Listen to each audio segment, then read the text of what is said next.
Bien, vamos a continuar entonces en esta segunda parte de la clase de hoy miércoles, referente al tema sobre los actos de comercio. Estaba preguntándoles, habíamos hecho un análisis de tres teorías, la teoría subjetiva, la teoría objetiva y la teoría mixta, y quería entonces tratar de ver qué comprendieron ustedes sobre cada una de las teorías. Repito nuevamente, ¿quién inicia con la explicación de lo que pudo comprender? No tiene que ser perfecto, puede haber comprendido mal y hacemos la corrección sobre esas teorías que acabamos de explicar. A ver, pregunto. María, cuéntame. María Medina. Tengo algo aquí en el chat. Dice Néstor, profe, disculpe, no, yo le pregunté, pero se me fue el internet. Si es mercantil o no. Le respondí hace un momento sobre eso. De todas maneras, en la grabación, pues va a quedar, me imagino que era sobre la pregunta de los profesionales y le mencionaba que si es una actividad profesional, no es mercantil. Es una actividad que se rige por la ley de cada una de las profesiones que generó la necesidad de la actuación profesional y a su vez por el derecho civil. Eso es correcto. Ajá. Sigo con la pregunta en el aire. Cuénteme. ¿Quién me da una explicación de lo que acabamos de ver de que esas tres teorías? De esas tres teorías le garantizo que le voy a preguntar cosas en el examen y me interesa entonces que nos equivoquemos ahorita en clase y no en el momento de la evaluación del parcial.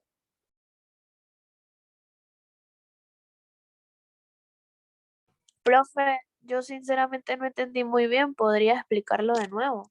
Seguro que sí. Está muy bien. Explicamos de nuevo. Planteamos entonces tres teorías diferentes. Una teoría subjetiva, una teoría objetiva y una teoría mixta. Les decía entonces que la teoría subjetiva tenía referencia a si el acto de comercio era realizado por un comerciante o no. Y colocaba el ejemplo de la lámina anterior. ¿Quién fue el que hizo el intercambio comercial? ¿El cliente, el que se afecta, o el proveedor? ¿A quién se está haciendo el reclamo? Si es el cliente, vamos a suponer que el cliente fue Charón, en este caso, que llevó el teléfono a reparar y hace el reclamo hacia la empresa, eso determina la condición de la calidad.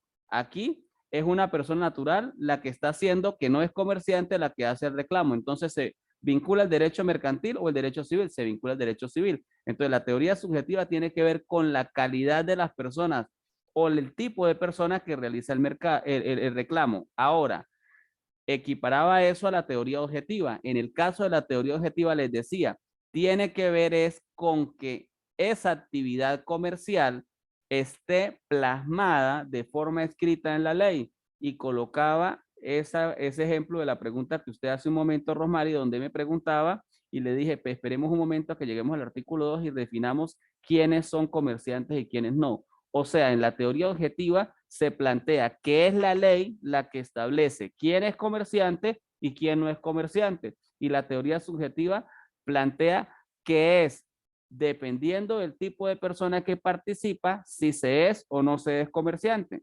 Y finalmente tenemos una teoría mixta. La teoría mixta dice que para que exista un acto de comercio, vamos a vincular la teoría subjetiva que esa persona sea o no comerciante y además que en la ley esté tipificado como comerciante. Esa más o menos es la interacción que existen dentro de esas teorías. Preguntaba entonces, ahorita, quiero saber más o menos qué entienden por cada una para saber cuál es el grado de comprensión al respecto. Sharon, cuénteme. Pues, profe, la teoría subjetiva es como con las personas Pueden que lo hacerlo con un hacemos. ejemplo. Yo, Sharon, no tengo ningún problema. Pueden hacerlo con un ejemplo si ustedes gustan. Un ejemplo. Es como que yo esté haciendo un negocio con usted. ¿Podría ser Perfecto. algo así? Ok, sí, claro. Puede plantearlo como usted quiera. ¿Mm? Y ya, el acto de ¿Qué tipo de comercio puede negocio, ser. Sharon? ¿Qué negocio vamos a hacer? Podemos hacer un negocio una venta de comida. Ok, vamos a hacer un negocio. ¿En qué condición? ¿Como accionistas, usted y yo, o yo soy el comerciante al que vendo la comida y usted me compra, o al revés? ¿Cómo va a ser el ejemplo? Vamos a plantearlo. Usted me vendería la comida a mí, usted sería el Ok, yo soy el comerciante. comerciante, yo tengo el negocio y usted es un cliente. En este caso, le vendo una pizza y la pizza pues, estaba dañada, en fin, para que exista un reclamo allí, ¿sí? Ahora, lo que Ujú. interesa dentro de esto es, ¿cómo está entonces involucrado la teoría subjetiva? Vamos a eso, vamos a ese ejemplo. O sea, Este, profe, Dime. O sea, depende de si es una persona normal o si es un comerciante para saber si se va a hacer por el área mercantil o civil. Eso es, más o menos, Yusbe. O sea, dependiendo de esa diferencia que está colocando Charón en el ejemplo, en este caso, solamente el hecho de que sea yo el que venda la comida me hace creer que yo soy el comerciante y quien compra la comida, pues no lo es, ¿ok? Entonces, la teoría subjetiva la plantea es, ojo, dependiendo de cómo es el acto en sí, se determina qué persona es comerciante y qué persona no es comerciante. ¿Sí, Yusbet?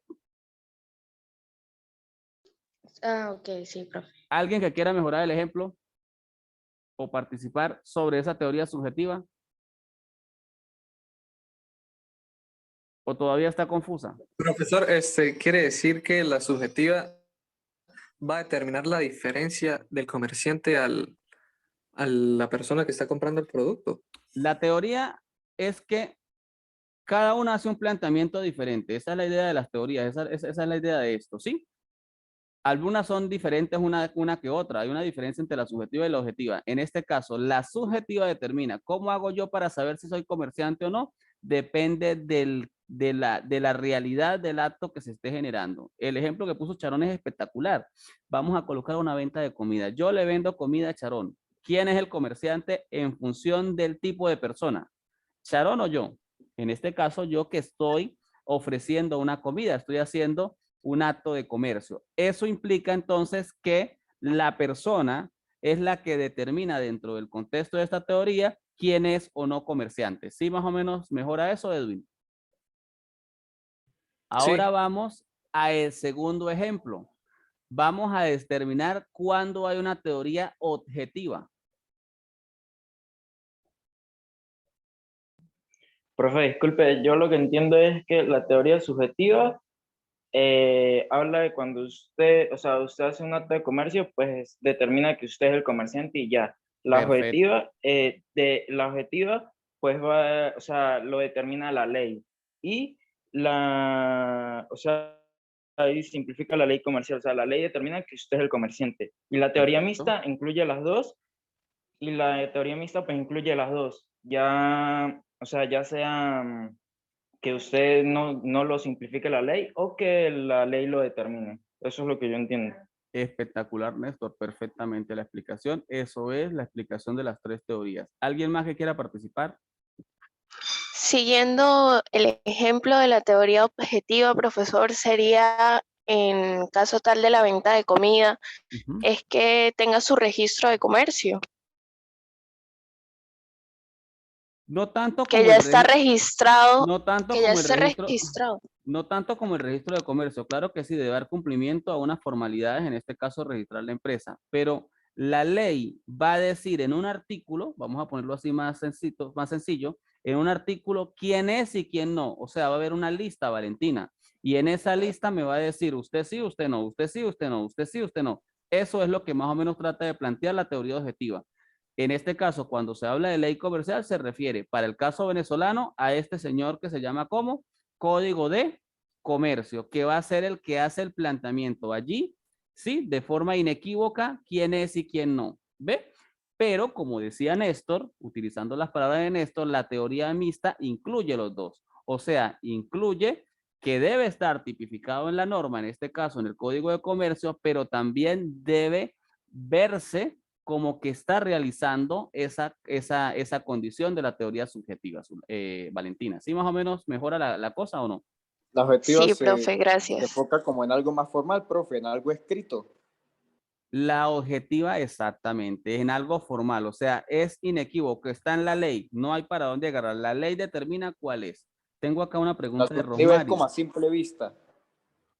No es la objetiva, es la objetiva exacto, está escrita, o sea, ahí no hay para dónde. Claro. ¿Cuál es el problema? ¿Qué puede suceder? Que de repente no esté en la lista ni para decir que sí ni para decir que no, y entonces ahí viene el problema. Y entonces, ¿cómo hago yo? ¿Es o no es comerciante? Sí, ahí me cantan esa idea. Ahí entonces se da la necesidad de decir, bueno, entonces, ¿qué teoría voy a aplicar para determinar si es o no comerciante? Porque hay un problema. Desde el contexto de la teoría objetiva, no está en la lista, no dice en la lista si es o no es comerciante. Les decía al inicio de la cátedra, inclusive, que tenemos un código de 1900, ¿qué? 55. ¿Será que en 1955 estaban regulados todos los actos de comercio o no? ¿El delivery estaría regulado allí? ¿No? ¿El Uber? ¿Qué más podemos colocar de Eso, ejemplos nuevos? porque no es Pudieran existir nuevas condiciones y entonces yo debo determinar, ajá, ¿cómo hago si en la ley es de forma escrita en esa lista, no dice si es o no es? Ahora, ¿qué hago? ¿Cómo hago para determinar si es comerciante o no? Ahí entonces viene la importancia de las teorías. ¿Cómo entonces yo voy a calificar a esa persona para saber si es o no comerciante? Profesor, Dime, María. por lo menos ahorita hay muchas empresas y drivers como Te Busco VIP, que yo siempre lo pido, pero yo creo que ellos no están registrados legalmente. Ujú. María, explique un momento la unidad de negocio. Sharon, Rosmary dice que tiene problemas con el dispositivo, con el audio. ¿Los demás me escuchan bien o tienen problemas también con el audio? Profe, lo escuchamos normal. ¿Se Muy escucha bien. bien, profe? Yo lo Debe ser escucho bien. entonces problemas con el audio de Rosmary directamente. Ajá, me estaba hablando María. María, repítame un momento a qué se refiere la actividad y me dice que no estaba registrada. María Medina. o sea, por lo menos los drivers, que son carros, o sea, que los buscan a uno para hacer como un taxi, pues. El Uber, Ellos no están exactamente. registrados, no están registrados legalmente. Y si uno llega a tener un inconveniente o algo, y aquí en el país que no se cumplen las leyes, ni todo Correcto. Hay un tema de lo con que hemos eso. hablado, por lo que le pasó a Sharon, es un ejemplo. Correcto. Hay un tema con eso, María, y gracias por tomar ese ejemplo importante, ¿no? En teoría, eso se involucra dentro de una condición de transporte, ¿sí? Eso significa entonces que esa organización, me refiero a organización, esas 2 personas, 3 personas, 100 personas que quieren desarrollar el negocio de transporte, deben obligatoriamente tener la posibilidad de organización a través de una figura jurídica. Pueden usar varias, María. Pueden usar una sociedad anónima, una compañía anónima. Y no existe ninguna limitación legal, así el código sea de 1955, en que se realice esa agrupación comercial y se genere entonces el nacimiento de una persona jurídica. Ahora, Profe, disculpe. disculpe. María. Profe, disculpe que lo interrumpa. Sí. Hay ciertos compañeros que que están escribiendo el grupo que dicen que si lo puedes aceptar de nuevo. Claro que sí, mire, acabo de aceptar como 5. Es que estoy mirando el chat, estoy mirando para aceptarlo y estoy tratando de ver quién me va preguntando, pero ahí trato de hacerlo de la mejor manera, ¿no, Marian? Continúo. Gracias, profe. De nada, gracias por decirme, Marian. Entonces le decía a María, ¿qué sucede? Hay que ver entonces el contexto real. El nombre le puedes colocar el que tú decías, le puedes colocar como le dicen a veces Google, le puedes colocar el nombre que sea, pero hay que ver la esencia de eso. Esa esencia al final es una actividad de transporte. Hay distintos tipos de transporte, transporte de carga, transporte de pasajeros a través de los carritos, a través de las busetas, llamémoslo así, autobuses, en fin. Ok, ¿qué es lo interesante? Que hay, dependiendo del objeto, que cumplir con algunos requerimientos. Coloquemos la comparación entre el taxi normal y esta empresa. El taxi o la empresa de transporte, dentro del contexto de la ley, dice que la permisología la dan las alcaldías. habrá que determinar entonces si se arreglan las ordenanzas municipales, si se le permite a ese tipo de transporte, que eran realmente carros particulares, tener la posibilidad del desarrollo de esa actividad comercial. No se limita a que puedan crear la organización de la persona jurídica ante el registro mercantil correspondiente, si es el caso. Pueden hacer una asociación civil también y registrarlo en el contexto civil con un ánimo de lucro, pero ahí todavía no tienen el permiso de actuar dentro del contexto de los negocios. Entonces, no solamente hay que ver que se reforme el Código de Comercio, María, sino que hay que ver cómo se reforman algunas normativas. No tengo la cifra exacta, pero solamente en San Cristóbal, en el estado Táchira hay 29 municipios. No sé cuántos municipios existan en todo el país. Sin embargo, puede ser que San Cristóbal lo permita y Junín no lo permita. O al revés, Junín lo permita y San Cristóbal no. ¿De qué se genera esa posibilidad o no? De la competencia que tiene para autorizar o no una organización de trabajo, en este caso en el sentido de transporte. No sé si eso quedó claro o no, María. Sí, Sí, súper sí claro. ven entonces. Y Profe, disculpe, yo tengo una pregunta que pues no es dime, tan María. relacionada a este tema que estamos viendo, pero la tengo aquí anotada y es antes de que se me olvide o se me vuelva a ir la luz.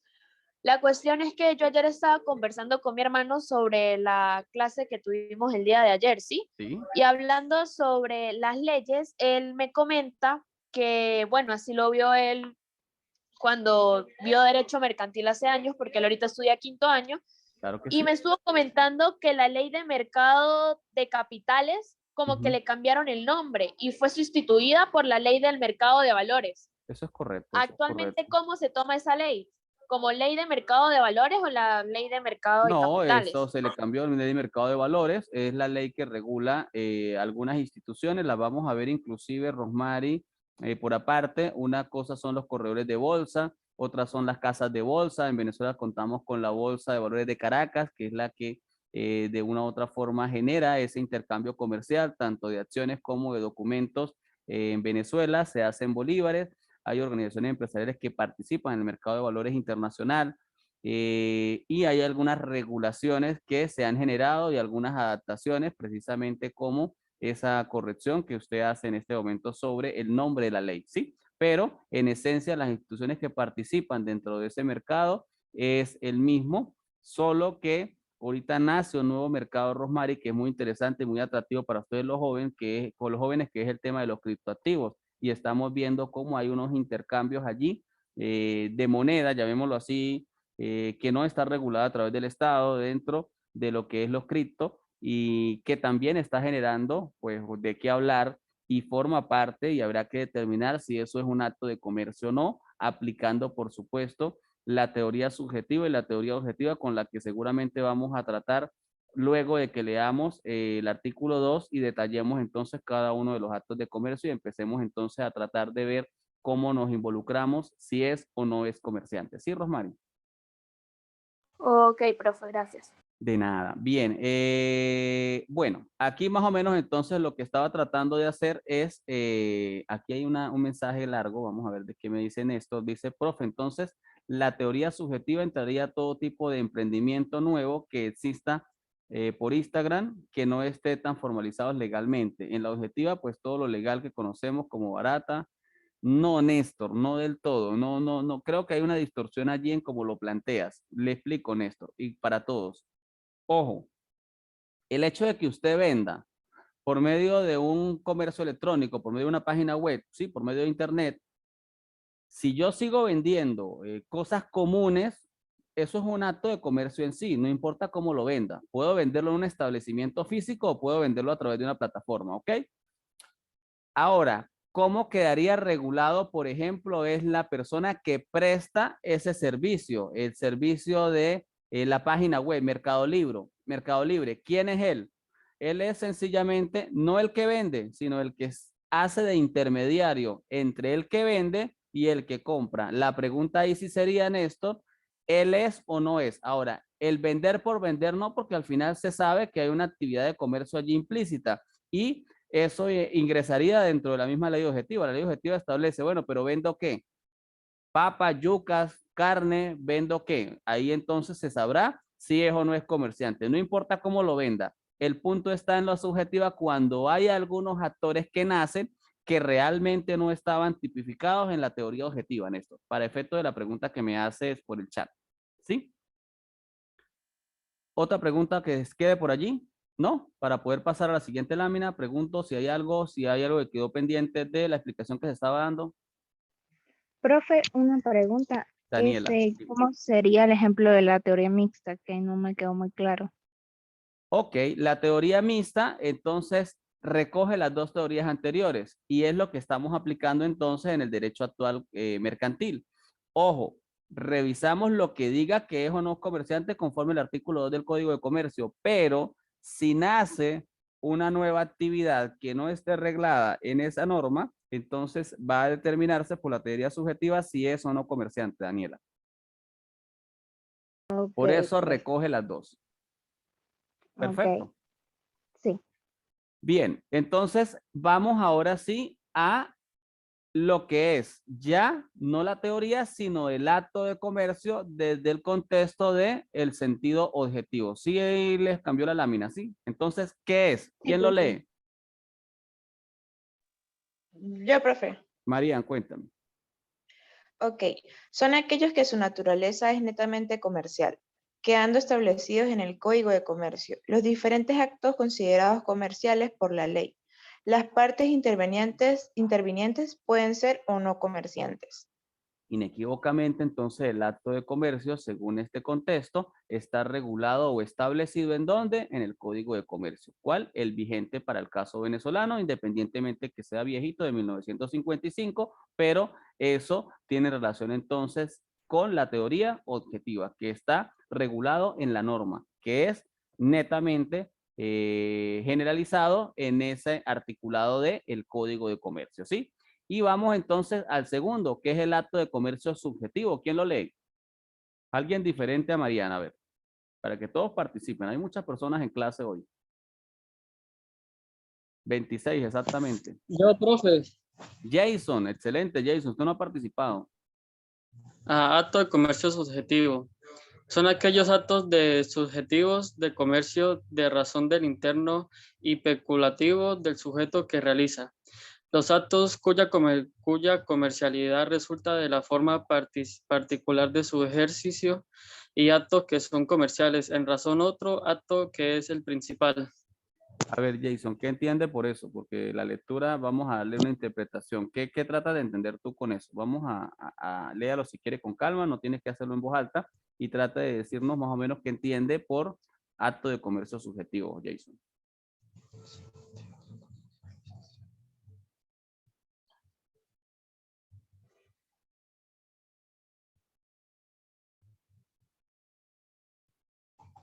O sea, pues trata de decir que es un acto de comercio subjetivo, o sea, pues que no es, que es como un ejercicio particular, que no es mercantil.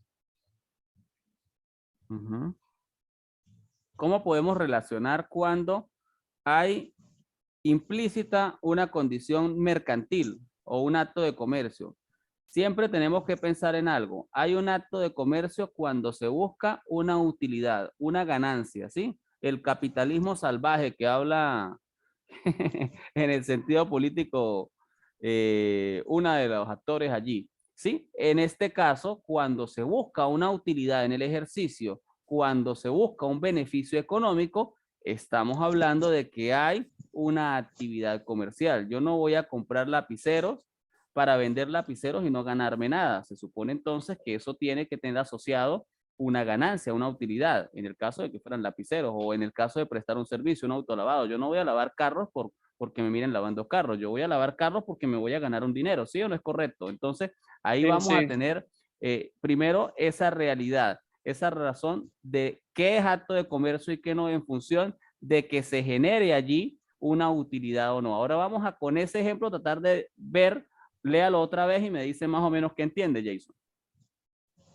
Pues trata de decir que es como dar un acto de comercio, por lo menos un acto de comercio es aquello que yo realizo, ya sea para prestar un servicio, por lo menos pintar una casa, como usted dijo, lavar un carro o por lo menos comprar algo para revenderlo y tener una ganancia. O sea, y aquí si esto lo equiparamos, Jason, a la teoría subjetiva que hablábamos hace un momento, entonces vamos a verlo relacionado con quién, con el sujeto, con la persona que realiza en este caso la actividad, ¿ok? Puede ser una persona natural, más adelante vamos a saber que es una persona jurídica y puede ser también en algún caso una persona jurídica, ¿sí? ¿Alguien más aparte de Jason que quiere intervenir? Miren la diferencia, muchachos. Ojo, miren la diferencia entre que yo sea el docente y solamente me encargue aquí de hacer un monólogo y hablar, y otra distinta en que sea una clase. ¿Cuándo es una clase? Cuando uno como docente busca que usted participe, que usted trate de interpretar un contenido y que quede algo grabadito allí en la mente de ustedes de ese contenido. Si no logramos que haya una interpretación por parte de ustedes como estudiantes, no estamos haciendo absolutamente nada, ¿ok? Independientemente del método de trabajo. En este caso, con la educación virtual, ya próximamente la próxima semana nos vamos a ver de forma presencial y mejoran un poco las cosas, pero para que haya una realidad de intercambio. ¿Ok? ¿Qué otra persona participa aquí? Cuénteme. Aparte de Jason. Les escucho.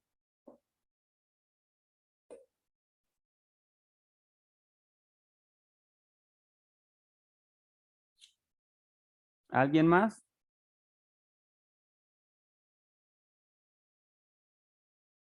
Bien. Aquí la idea tampoco es dar un tema por clase. Son en este momento, hoy miércoles teníamos clase hasta las 11:20. En este momento son las 11:13. Vamos a llegar a las 11:20.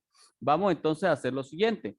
Vamos a dejar lo que es la clase hasta esta lámina número 5, ¿sí? Que se refiere al acto subjetivo. Queda pendiente entonces ingresar. Mire, le doy la lámina 6, que va a ser el artículo 2 del Código de Comercio y cada uno de los numerales que están en el Código de Comercio. Vamos entonces a dejar la clase hasta la lámina anterior para que en la siguiente clase podamos empezar a ver uno por uno cada uno de los otros artículos que corresponden al temario de Derecho y Legislación Mercantil, ¿ok?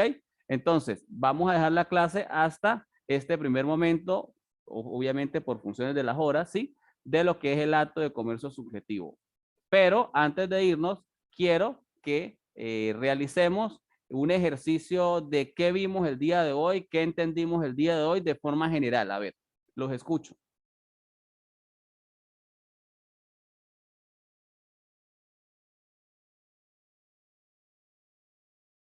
Hola.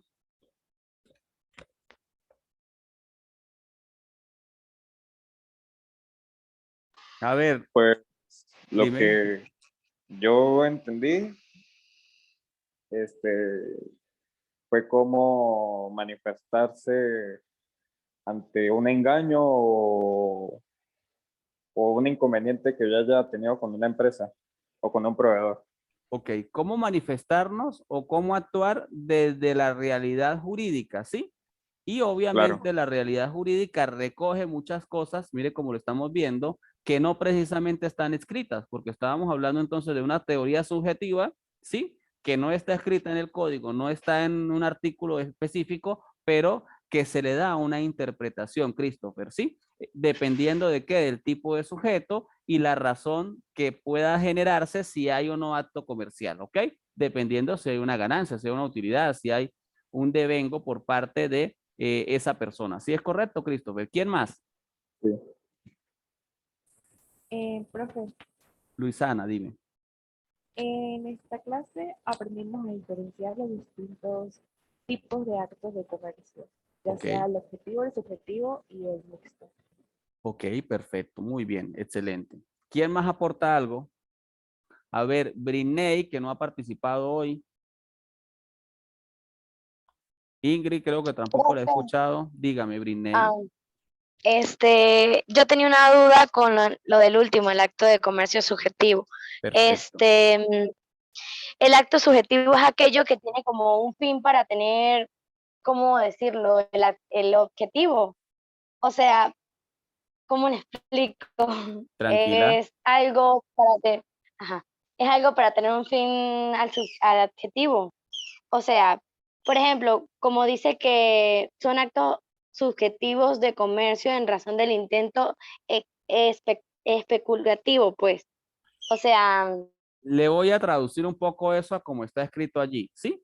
Los actos subjetivos o de comercio son cuando hay una utilidad o que se pretende una utilidad por parte de un sujeto que lo realiza. Y coloco la palabra sujeto porque ese sujeto puede ser una persona natural o puede ser una persona jurídica, Britney, ¿sí? Que lo realiza, ¿sí? ujú, Y estaría entonces claro. relacionado con la teoría subjetiva. Pero mire lo interesante de esto y lo acabas de decir tú. Es probable que en la reforma que se realice de la ley, ese acto subjetivo se convierta en objetivo. O sea, el legislador diga, epa, mire, estos sí eran comerciantes. No lo habíamos colocado en la lista, pero lo agregamos. Eso me entendió. ¿Cómo? Gracias. ¿Sí se entendió Que me mejor? entendió. Sí, ¿Sí? gracias. Tranquila. Sí, sí. ¿Quién más quiere contribuir con la clase de hoy, con el análisis de la clase de cierre?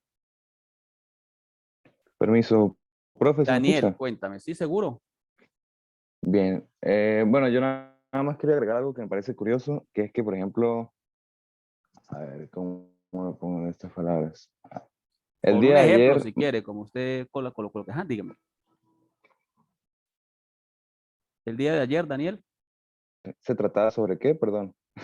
El día de ayer trabajamos sobre lo que era la ley, lo que eran los comisarios, cómo se enfocaba entonces esa actividad profesional y cómo lo íbamos a involucrar desde el contexto del derecho mercantil y dentro del contexto de lo que es el trabajo de la Cátedra de Derecho y Legislación Mercantil. Eso fue lo de ayer, ajá. Exactamente, es que se me ha olvidado el argumento.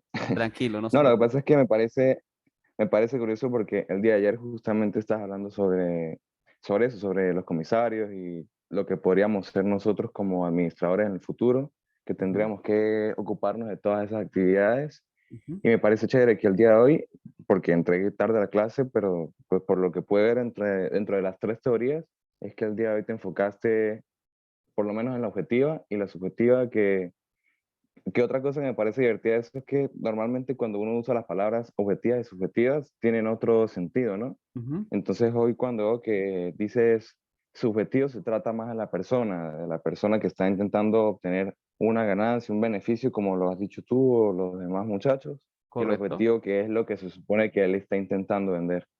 Que está en la Entonces me norma, parece que es exactamente. algo Hay algo que usted, exactamente, mire lo interesante para relacionar el tema de ayer con lo de hoy, Daniel. Y usted me gustó eso porque la idea es enlazar cada uno de los temas. por Ayer supuesto, traté sí. de mostrarle cómo usted, como licenciado en administración, independientemente de su mención, que es mercadeo, ¿sí? Puede ser un comisario. Ahora, ¿cómo carajos hago yo para saber hacer mi trabajo como comisario si yo no sé quién es comerciante o no es comerciante? ¿Sí ves? ¿Y cómo hago Sí, yo por para supuesto. determinar una actividad técnica dentro del campo administrativo si no conozco el contexto legal para determinar cualquier tipo de intercambio que pueda realizarse? Entonces, vamos a ir mezclando, ¿sí? En cada uno de los temas, diferentes roles. Hay momentos en los cuales una persona es proveedor, otra vez es cliente, otra vez puede ser un trabajador, otra vez puede ser usted como administrador, y lo vamos a ver más adelante, ya no como comisario, sino como factor mercantil, Daniel. Y es una visión diferente. Usted puede ser factor mercantil de una empresa. No es el dueño, no es el comisario, sino es el gerente o el administrador de esa organización empresarial. Y eso se determina como factor mercantil. ¿Qué es un factor? ¿Cuáles son las implicaciones? Entonces vemos cómo dentro del ámbito de la carrera usted va a ejercer diferentes roles, pero siempre enmarcado dentro de una realidad jurídica, dentro de una realidad de lo que tiene que ver con los negocios, con lo que es el comercio, y eso no es otra cosa que el derecho mercantil. Ah, chévere, profesor. Y en cuanto a eso último que mencionaste, es interesante porque, por ejemplo, cuando uno tiene una experiencia personal, laboral con eso, es diferente cuando uno está en una empresa, el puesto de un dueño o una Seguro, son persona roles diferentes. contratada laboral. Entonces, cuando uno siente que uno tiene un peso de la ley, uno no puede decir, bueno, yo soy hijo del dueño, o yo soy el dueño, sino que uno tiene realmente algo que perder y que uno tiene que esforzarse por verlo, pues es algo importante, porque uno tiene que saber qué está manejando y con quién. Así es, Daniel.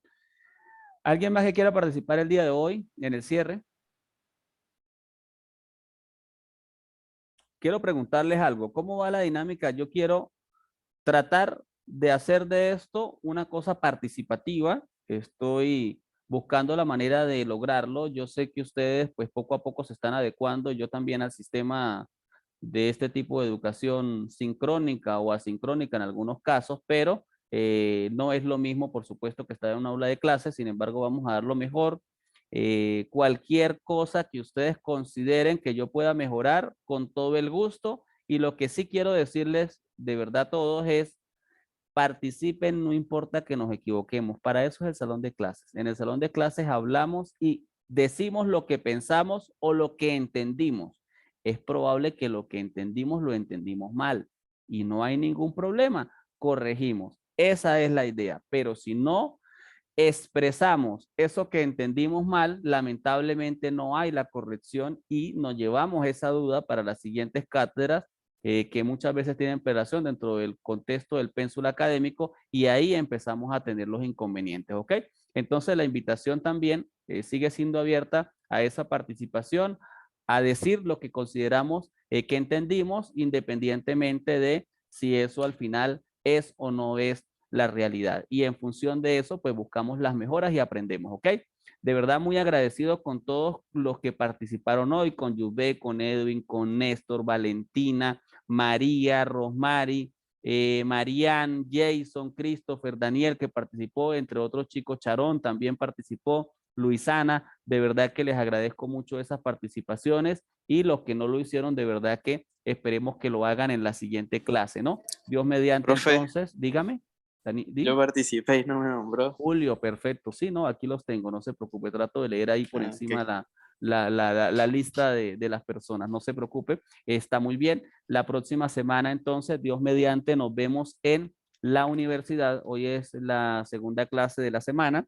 Está pautada para el día lunes precisamente. El próximo lunes de forma presencial a las 8 de la mañana. El lugar de la clase entonces es el salón de la biblioteca del edificio A, ¿ok?